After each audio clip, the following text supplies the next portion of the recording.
So we're recording now. Are there any questions? Yeah, I had a quick question.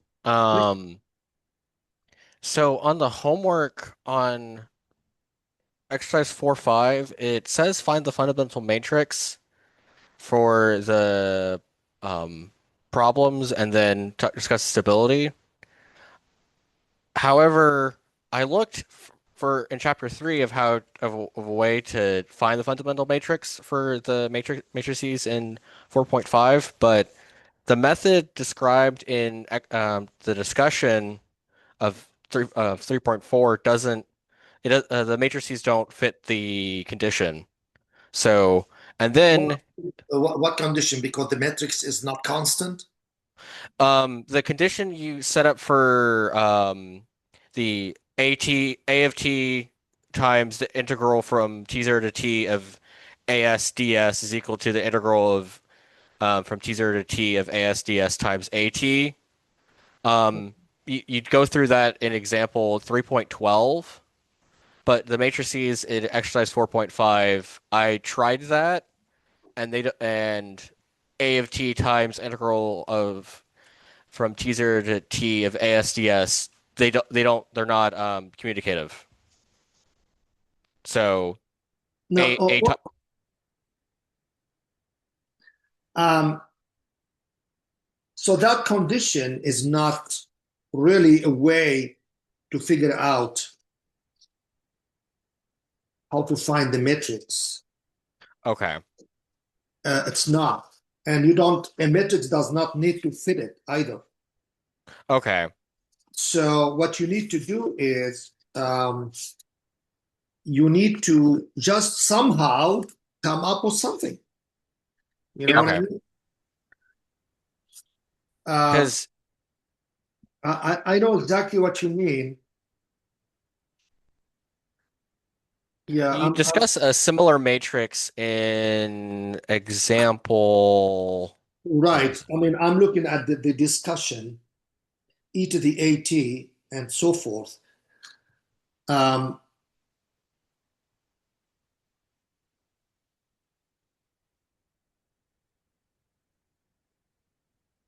okay, so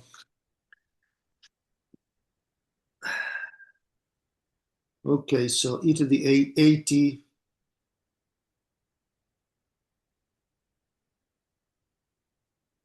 So what we are saying is, since the condition is not satisfied, that then what you read in section 3.4 cannot be applied.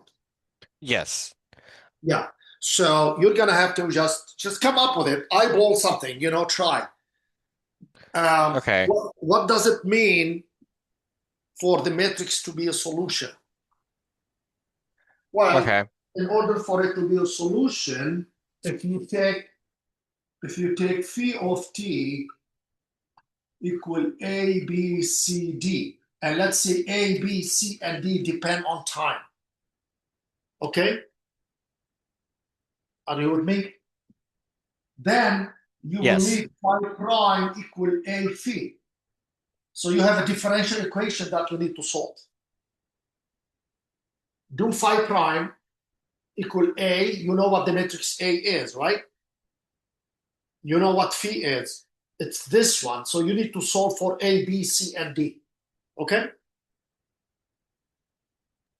Okay. I was wondering if there was an easier way, but okay. No, no, no, no. I mean, life would be too simple if the eigenvalue eigenvector works for any type of matrices. No, but they don't work for continuous for non-constant matrices. Okay? So other questions?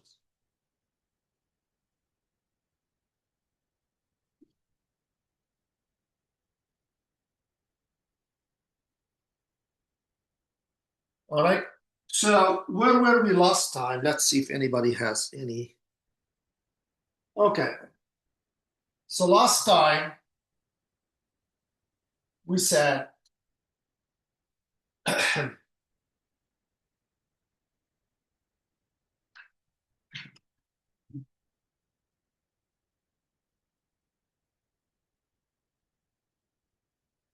okay.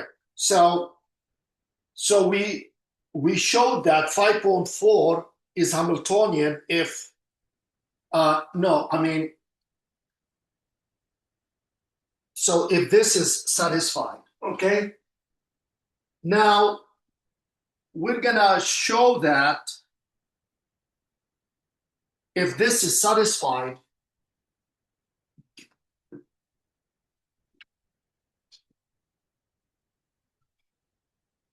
and we will be back to this examples later. All right. So we're gonna go back to 5.54. Remember this example here. We did last time too. We're gonna get back to it.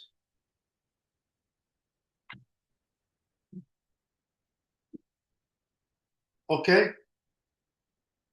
So theorem,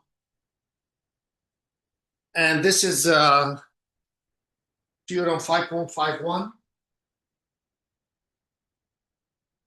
Okay.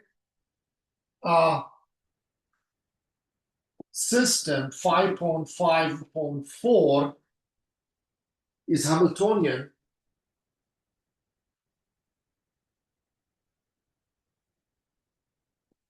if and only if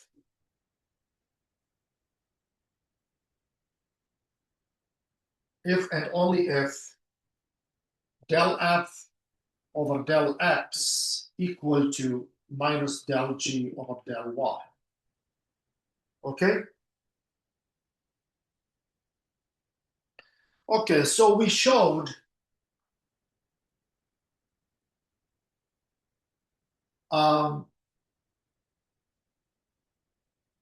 if 5.5.4 is Hamiltonian, then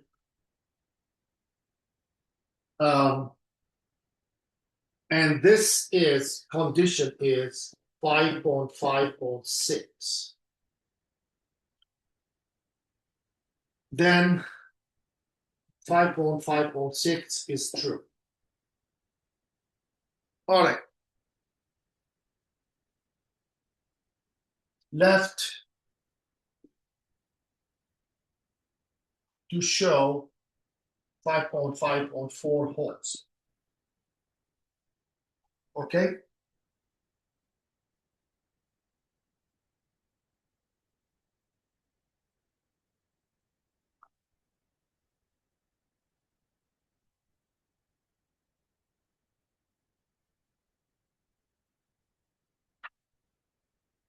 Okay.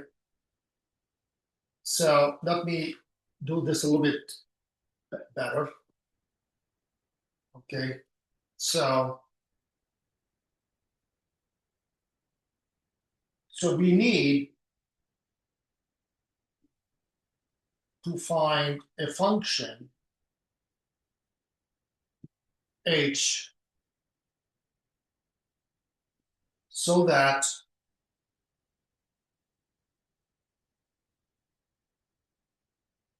if 5.5.4 holds,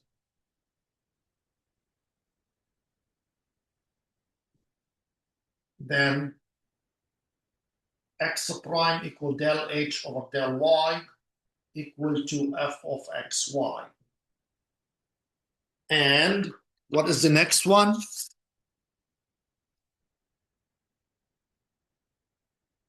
And y prime is minus del h over del x equal to gxy. So we need to find such a function. Okay? Well, let's start with this. Start here. All right? So what does this mean? That means h of xy equal to minus the integral of gxy dx plus c1 of y. Let me make sure I'm using the right constant. I integrate this one with respect to x. But then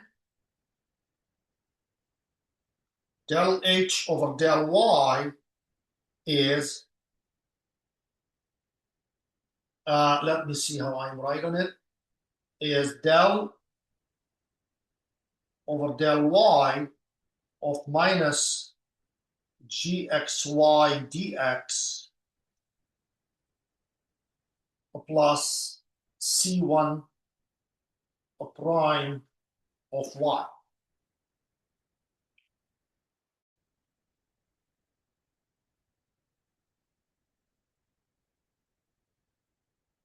But what is del h over del y? Del h over del y is f of xy. So this is f of xy. The whole idea is to determine c1 prime of y. So c1 prime of y is f of xy plus del over del y of g of xy dx. Okay?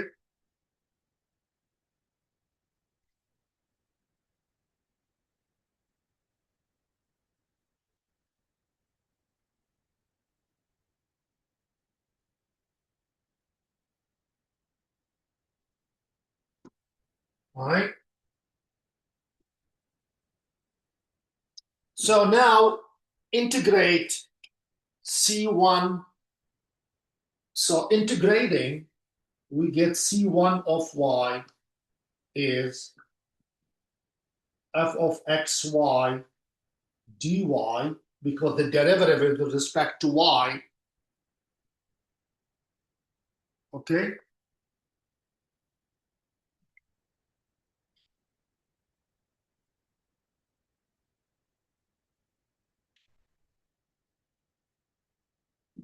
Plus the integral of del over del y of g of xy dx dy. Okay? So now we have determined. So let's see if I have a name for that one. Okay? So let's call this as a star. Now substitute C1y into star to get h. H of xy. But we need to determine, we need to be very careful that C1 of y does not depend on x.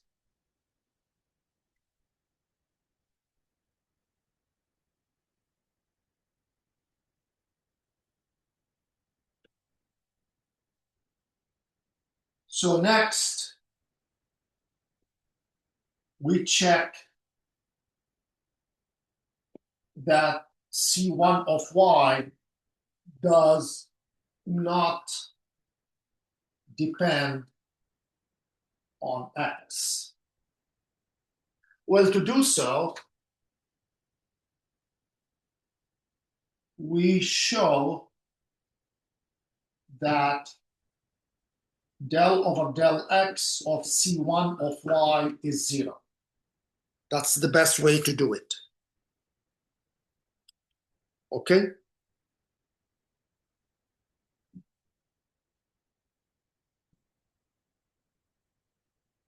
Are you with me? So let's try. Use this one. Hence, del over del x of C1 of y is del over del x of f of xy dy plus del over del x of del over del y gxy dy, okay? And this is dx. I'm working with this one here. Let me make notation a little bit easier. Let's call this is del f. But I can, since everything is continuous, f and g are continuous and they have continuous partial derivative, I can bring in under the integral the partial derivative. And I'm gonna suppress the argument. A plus del over del x of del over del y of g of xy dy dx.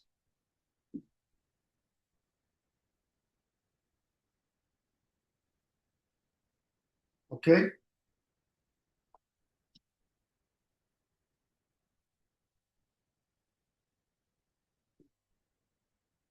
So this one. All right? So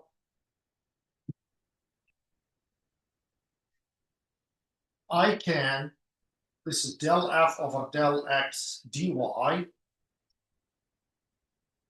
plus del over del y of del over del x of g of xy dy dx. I can switch the partial derivative.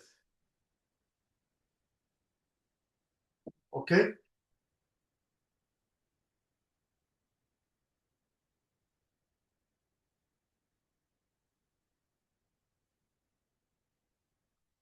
Are you with me? Tracking. Yeah. All right. So you see this one, del over del x of that. So this is del f over del x dy. Okay. And what is this here?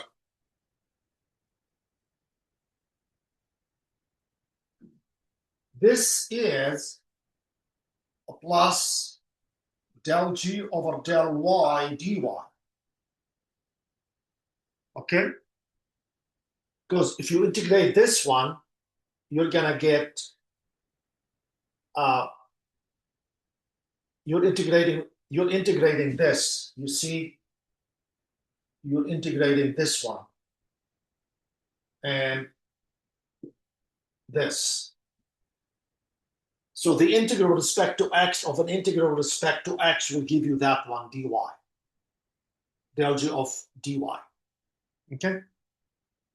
So this is what we have now, but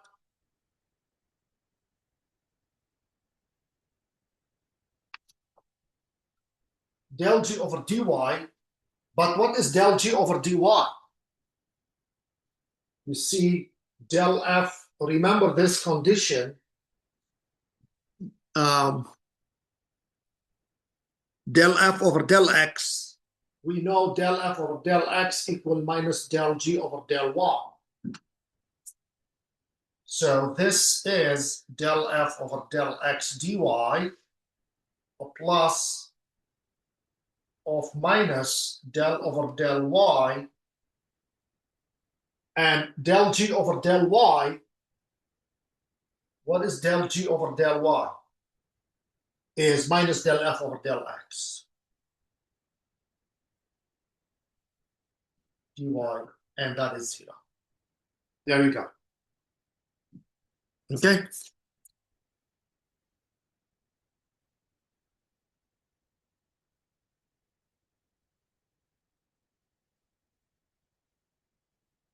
So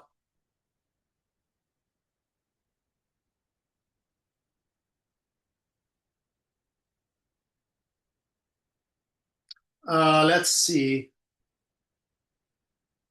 Oh, I made a mistake here.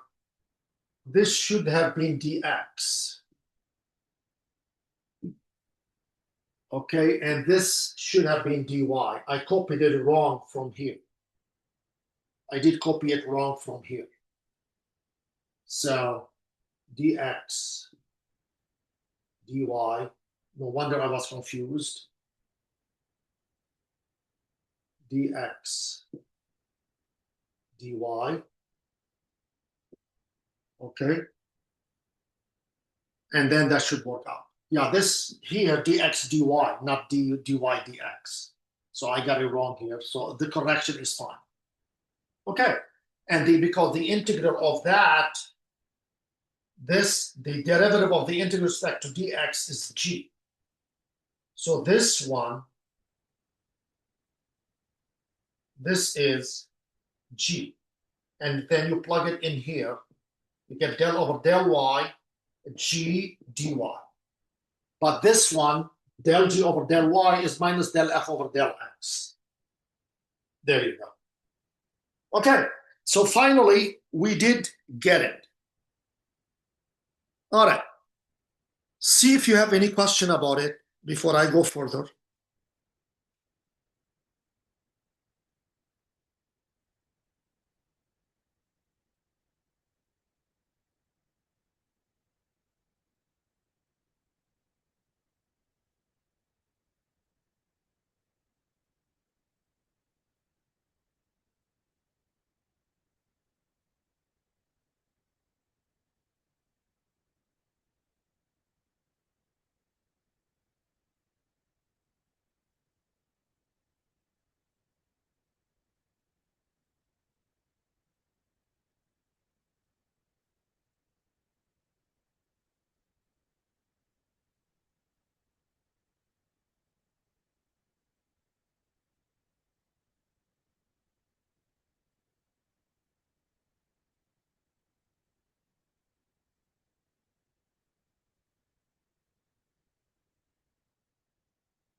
All right, any questions?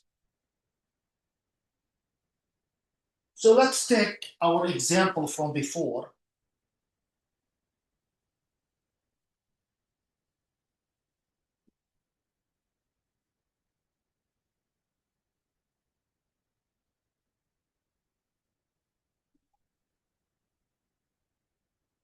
All right, so let's do back to our example.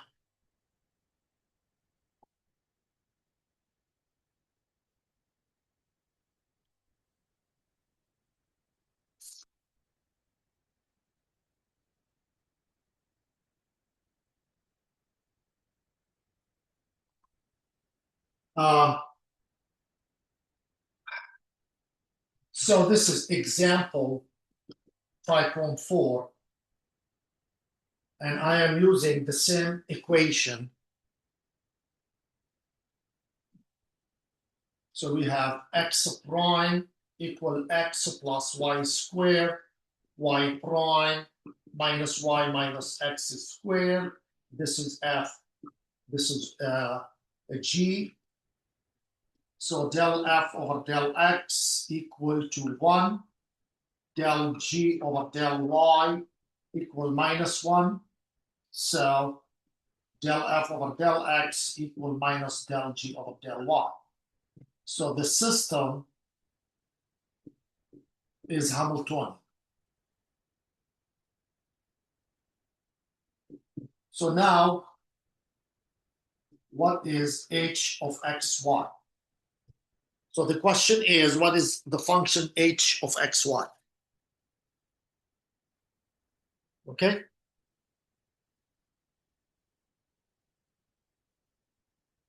Well, what do we know?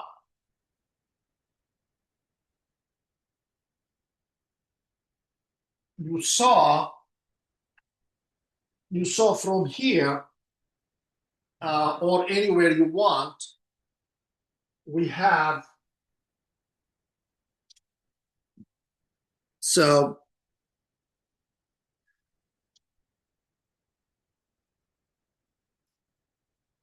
we have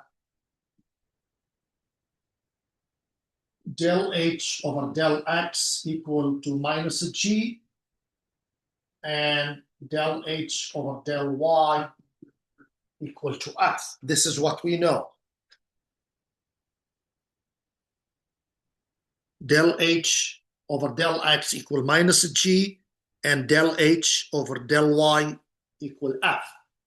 So this one is equal to minus, this is equal to Y plus X squared, and this one is equal to del H over del Y equal to F, equal F plus Y squared.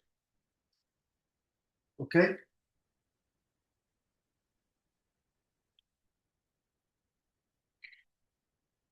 Del H over del X equal to minus G, del H over del Y equal F.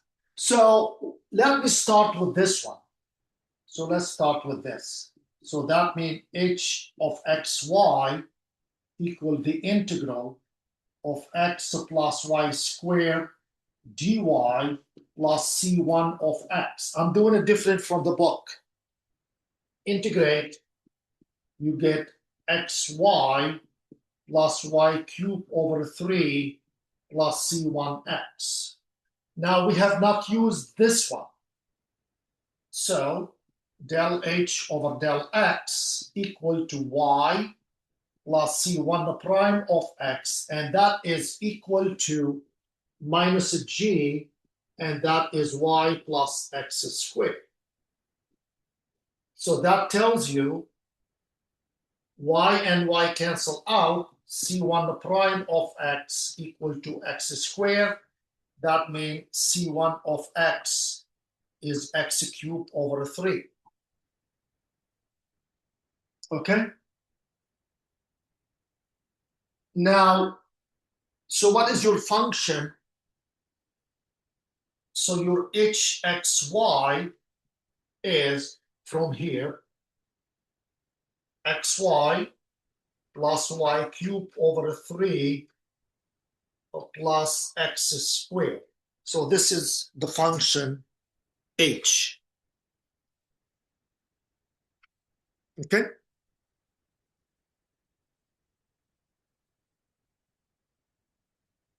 Now, usually this is equal to a constant c. People put constant c, all right? If you have, let's say, this gives you x of 0 equal 1, y of 0 equal 2. So the way what you deal with this is, so what does this mean? This means every solution of this system satisfies this equation. But you can use this one to find C.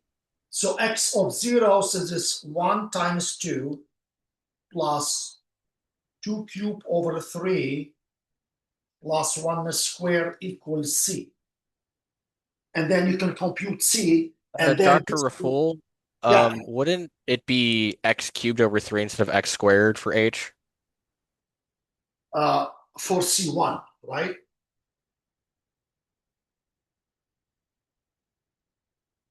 There it is, right? Yes. Okay. Yeah. Okay. And then this will be 1/3, right? And then you can find, so this will be 2 plus 2 cubed, 2 times 2 is 4 times 2 is 8, plus 1, 9 over 3 plus 3 equals C. So C is 5. So then every solution is xy plus y cubed over 3 plus x cubed over 3 is equal to 5. Satisfy this exact differential equation. Okay? So the solutions of the system will satisfy this equation. All right?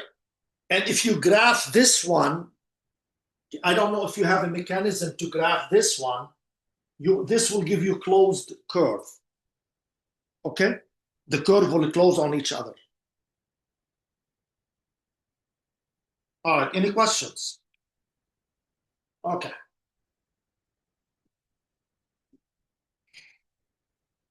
So let's talk a little bit about stability since we did all this work.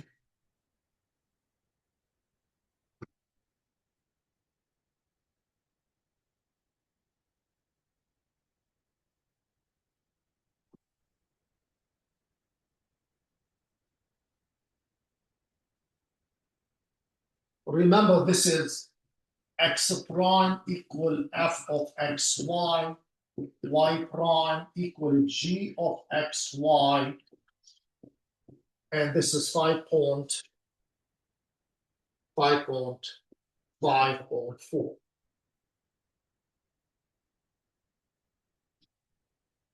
Okay? Let me get another a pen here.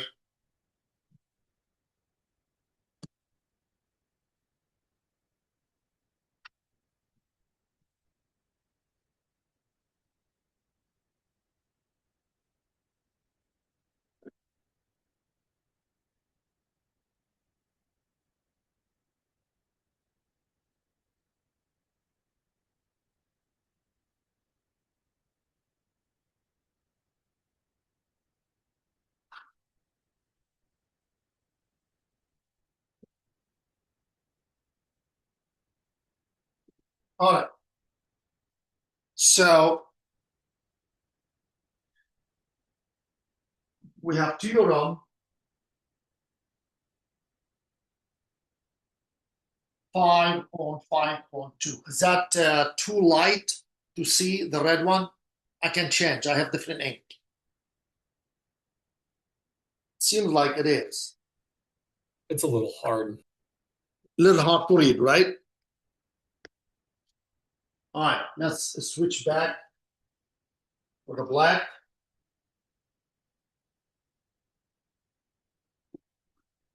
Suppose 5.5.4 is Hamiltonian.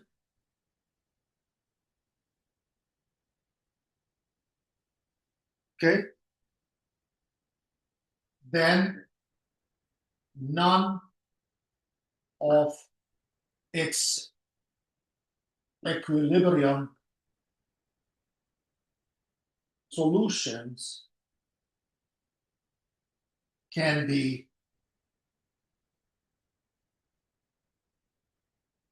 asymptotically stable.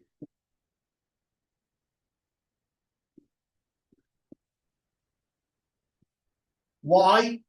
Because you see all the solutions are on a closed curve. Now, the proof is in the book. I'm not going to go over it. Okay? So I'm trying to run for an example here.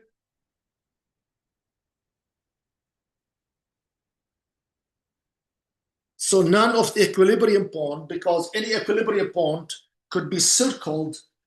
Any equilibrium point is just, it depends on the stability, but it's enclosed by closed curve. So it cannot be asymptotically stable.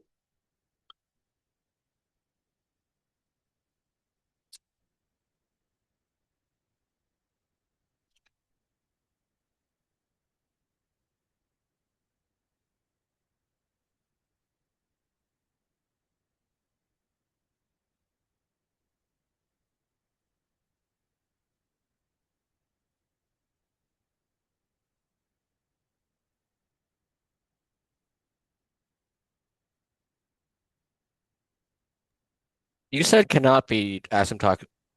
Yes, cannot. Or what did I say? Cannot. Yes, thank you.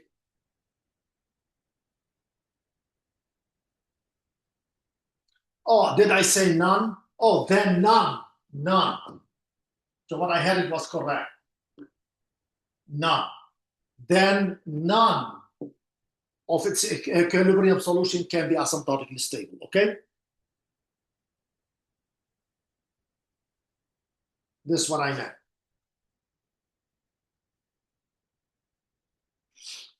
This is theorem 5.5.3. So we're gonna have 5.5.4 is Hamiltonian. I'm tired of writing the whole word. And with equilibrium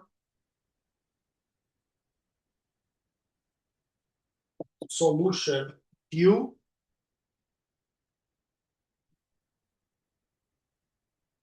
if H, the Hamiltonian function, has a strong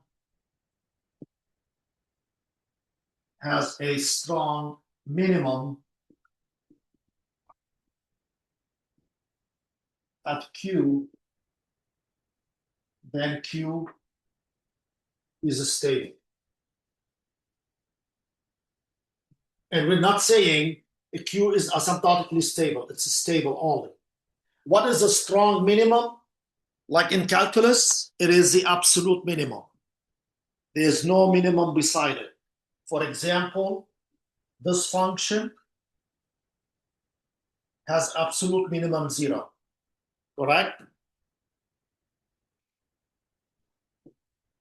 This function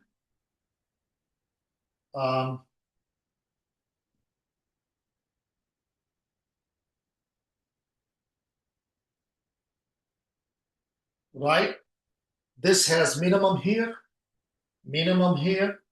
but none of them is absolute minimum because any point here.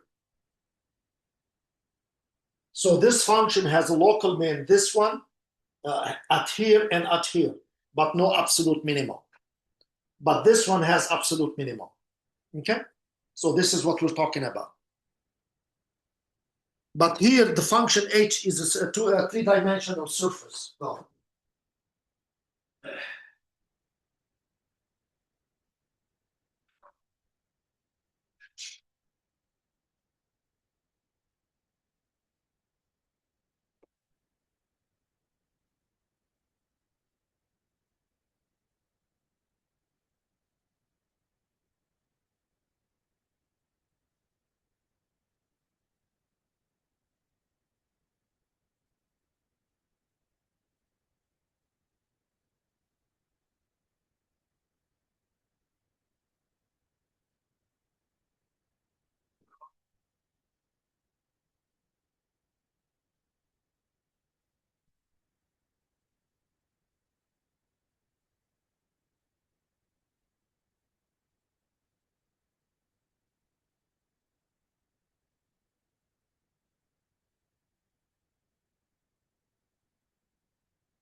All right. Now, the proof is a little bit complicated. Everything is in the book explained in details. And those who are interested can please see the book. All right. I don't want to really spend a lot of time on it, and 99% of you are not going to understand what I'm doing. So So this is one theorem. I'm going to list another theorem and then do an example. So the other theorem, everything is the same, but now the Q now for theorem 5.5.4, all the same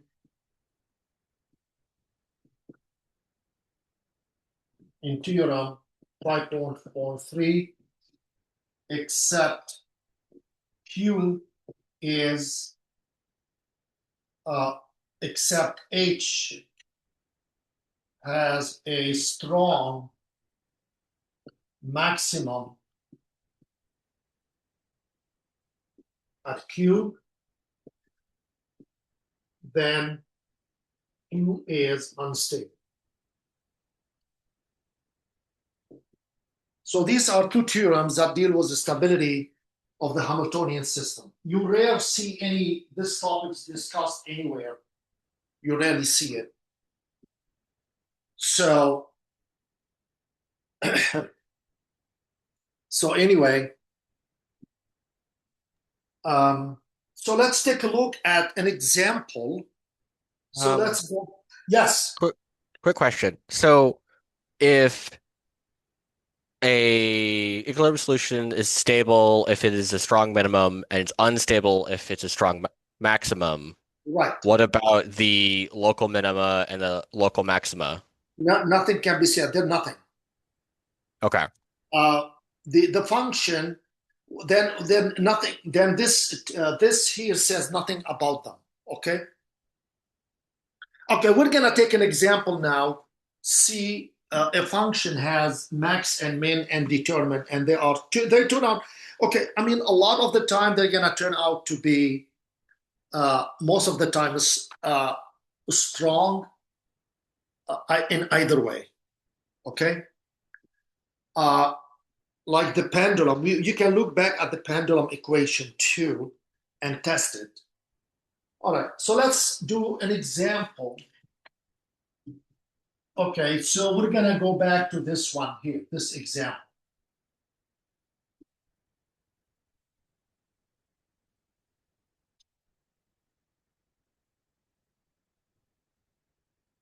So let's take a look at this example.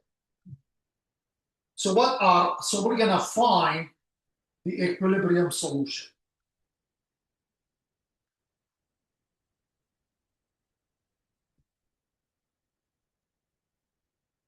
So go ahead and do it.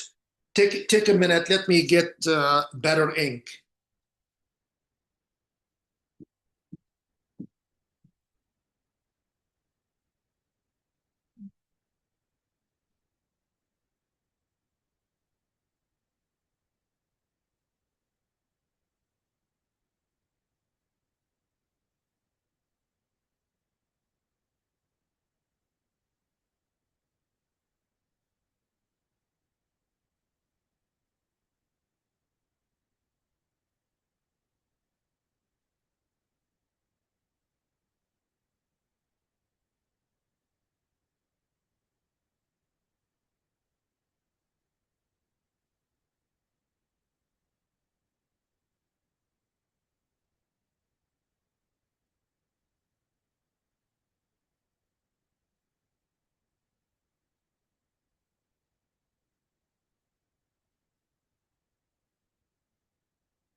All right.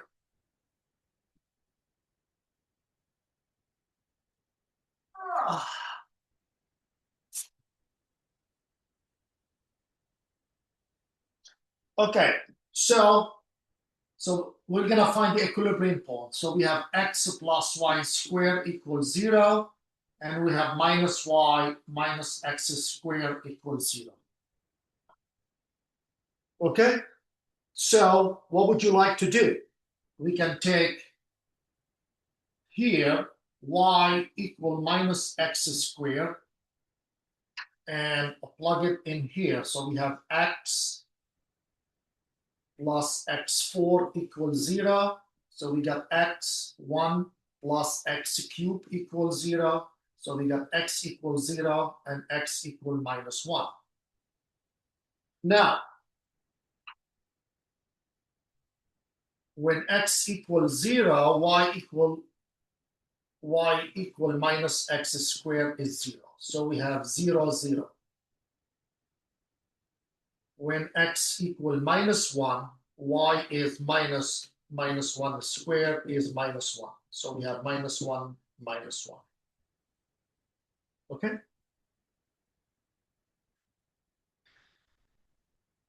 So we have two things. So we have two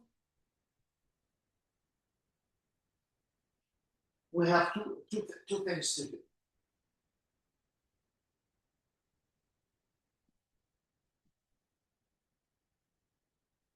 All right?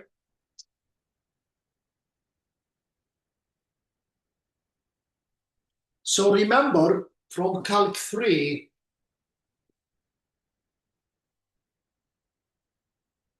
so we're gonna define dxy equal to hxx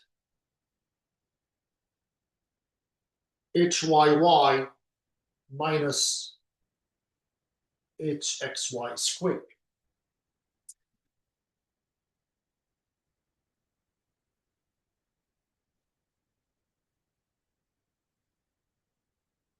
Okay?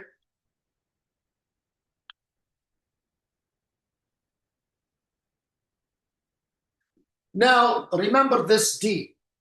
So, and what is our h? Just to remind you, our hxy, let me write it differently, is x cubed over 3 plus y cubed over 3 plus xy. Okay?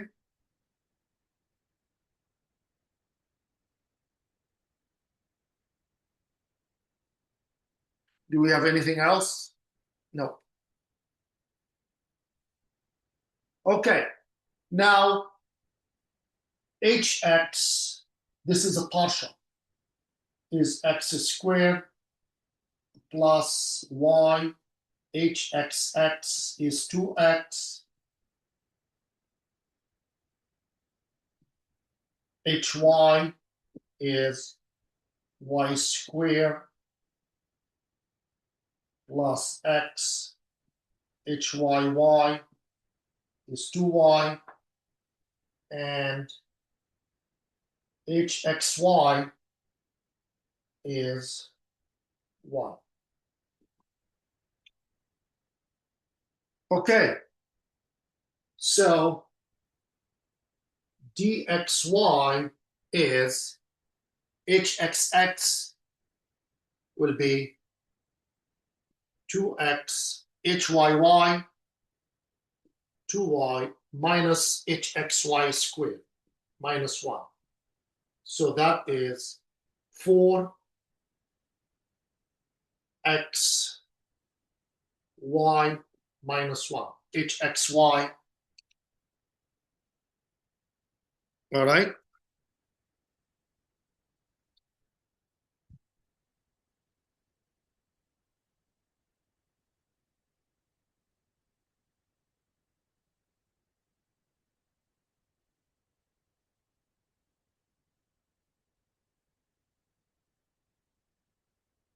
All right. So now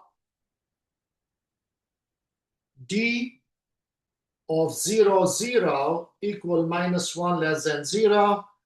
So we know that from Calc 3, 0, 0 is a saddle, mean unstable. Okay? So 0, 0 is unstable. Now,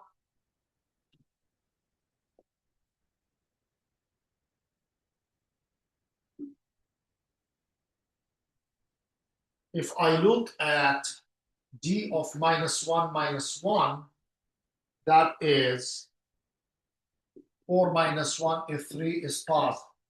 So then we look at, the test tells us to look at hxx. Then hxx at -1 is -2 less than 0. So the Hamiltonian function is solved. Then h has a strong maximum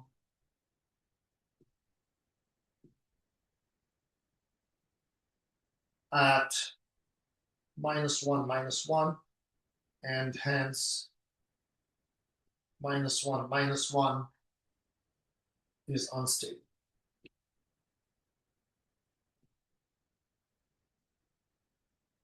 There we go.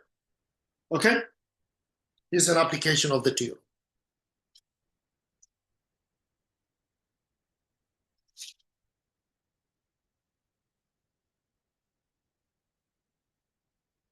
Any question?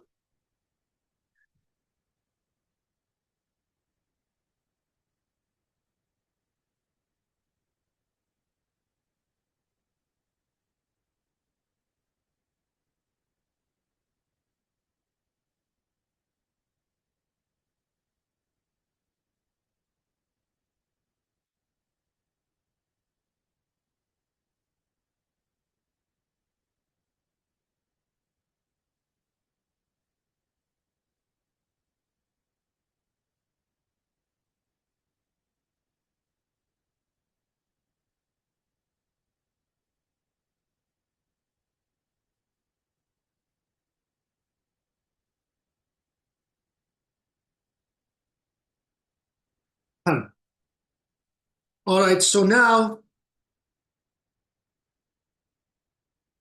we're gonna go to I am done with this chapter. Now we're gonna go to chapter 6.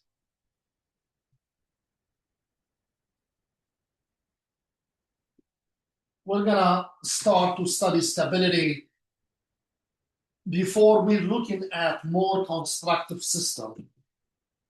So chapter 6.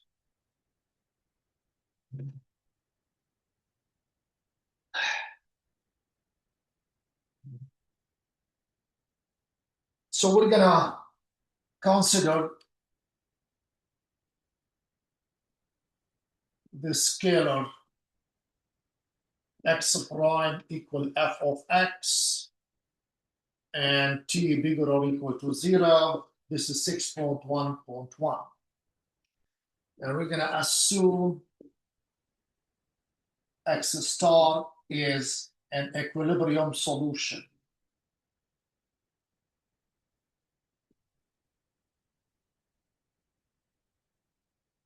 Assume x star is an equilibrium solution. Now, so we are interested, so we want to study the stability. I encourage you, I hardly encourage you to read everything said on page 159. Please make sure you read it carefully so you have deep, not deep, like a worldly, like a normal person understanding of stability. You know what I mean? Because stability to me is a mathematical term. Stability to some people say, oh, we don't have a stability in our life. We don't have this. We don't have that. There's no stability. So it means different ways. So why don't you read the following paragraph to understand how this applied to our life? Okay. So basically, the stability of X star, or the dynamic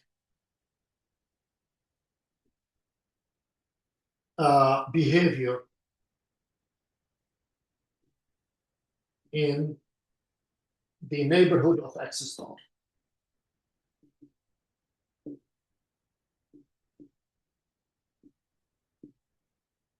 So we're gonna perturb x star by some function eta of t, and then consider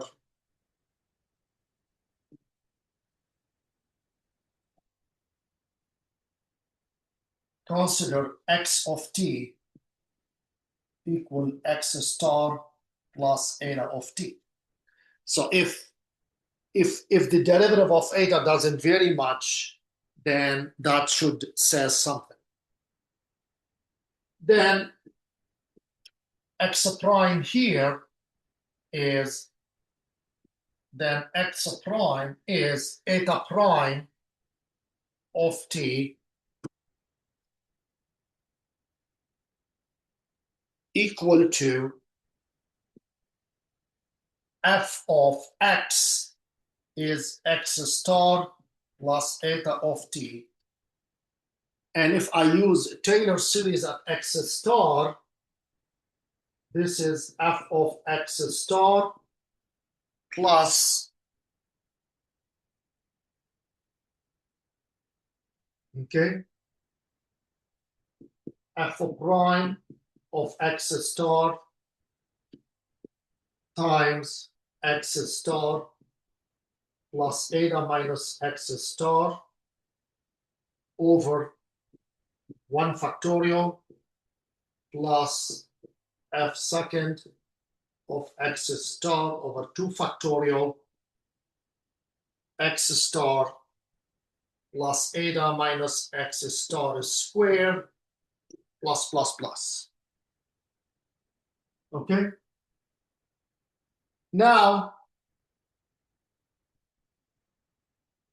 since f of x star equals 0 implies eta prime of t is equal to f prime of x star times eta of t, because cancel, a plus f second of x star over 2 factorial times eta squared of t, plus some other term.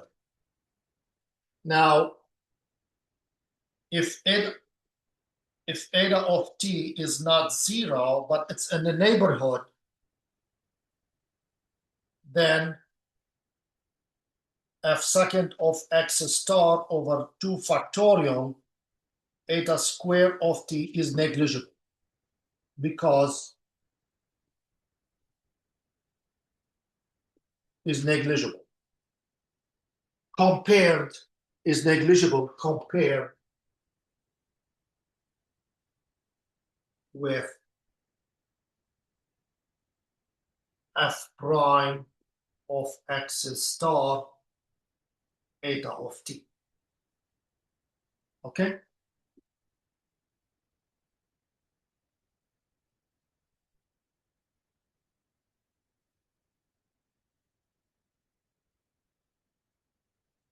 So I'm gonna flip the board in a second.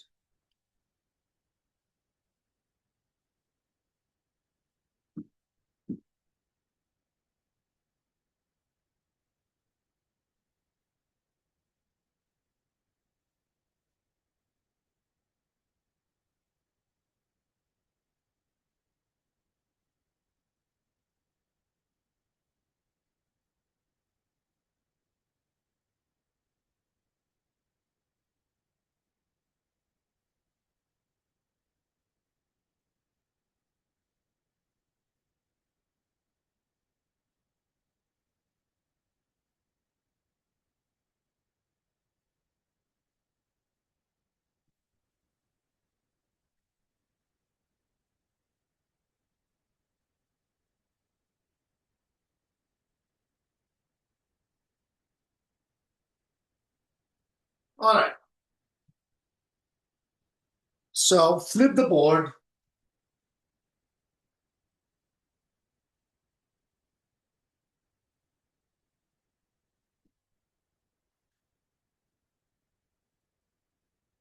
So we have eta prime of t equal to f of x star eta of t. So which have the solution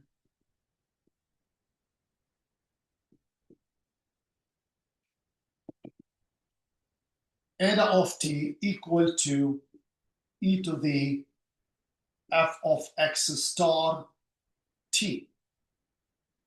Sorry, this is f of prime, not f. It's f of prime. F of prime. So if we,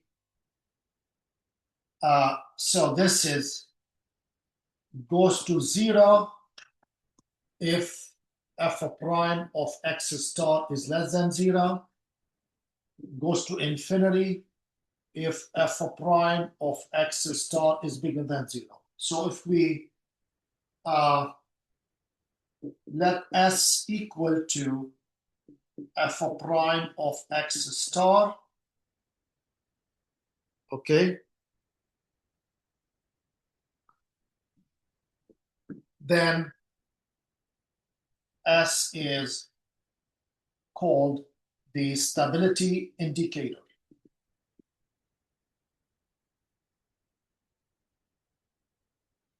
Okay, so this is called the stability indicator. So here mean x star is asymptotically stable. Here mean x star is unstable. Okay.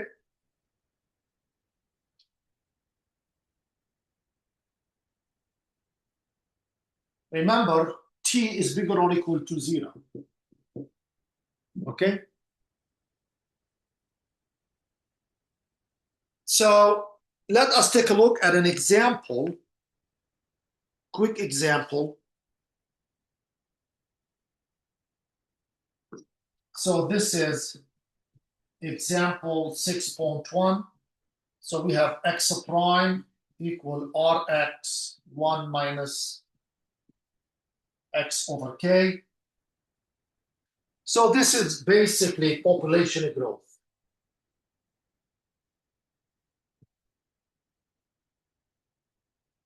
Growth model with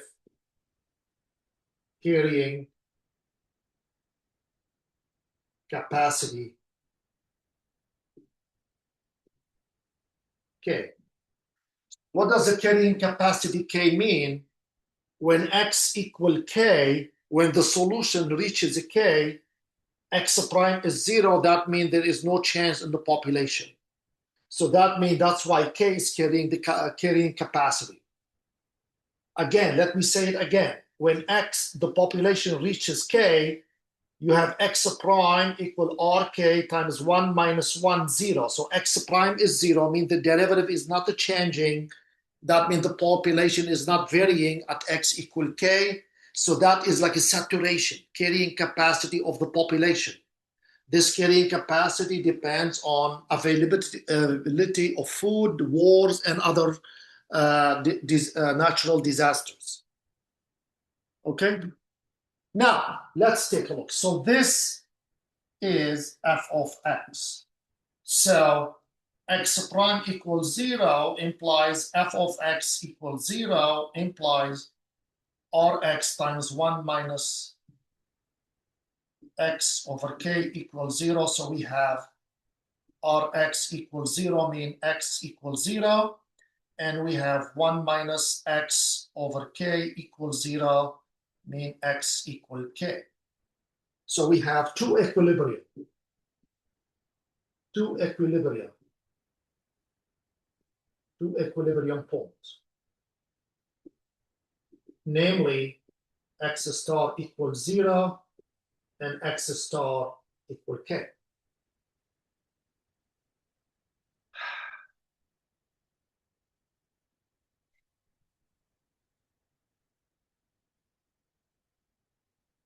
Okay?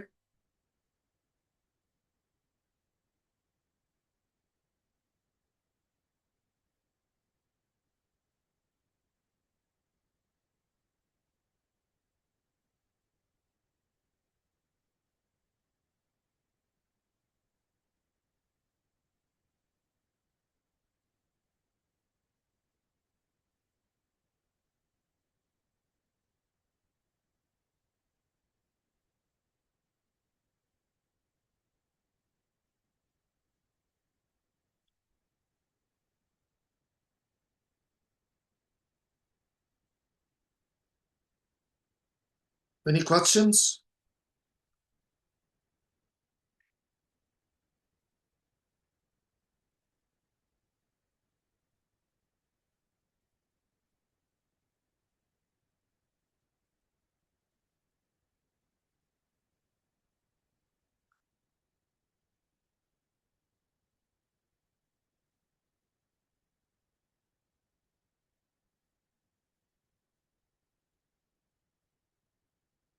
All right. So we are interested in the population. So this is S equal F prime of X star. So let's see what that means.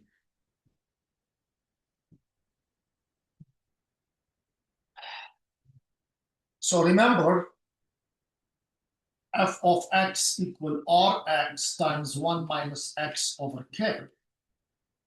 So this is Rx minus Rx squared over K. So F prime of X is R minus 2Rx over K. So X star equals 0, mean S equal to F prime of 0. That is R, but R is positive because this is R is the growth rate. And so this implies X star equals 0 is unstable. Okay?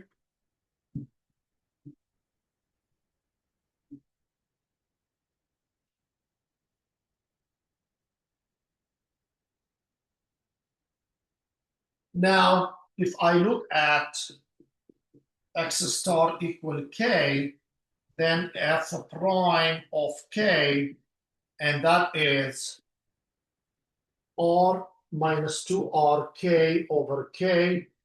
That is R minus 2R. That is minus R. That is less than 0.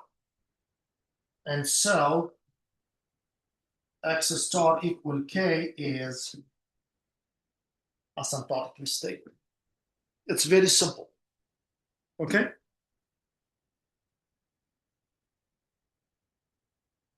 Okay. I think I'm gonna stop here. I don't want to do the bifurcation part. I want to move on beyond it. So next time we extend this concept. This is called linearization concept to systems. So this is a scalar. It's simple to do. What happens if you have a system? How do you linearize around the equilibrium points? And that turned out to be more interesting, and we will pick it up from here tomorrow. Are there any questions?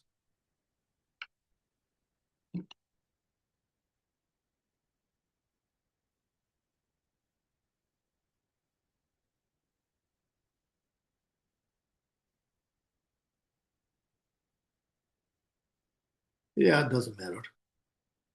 Okay, it did not, somebody, I just paid attention to the question, but it should not, if it's a mistake or typo, it should not affect the final results. We're talking about the Hamiltonian function. Any other questions?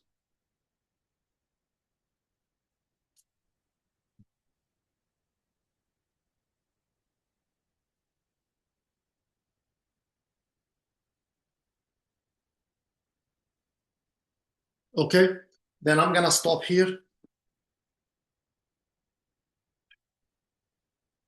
Stop recording.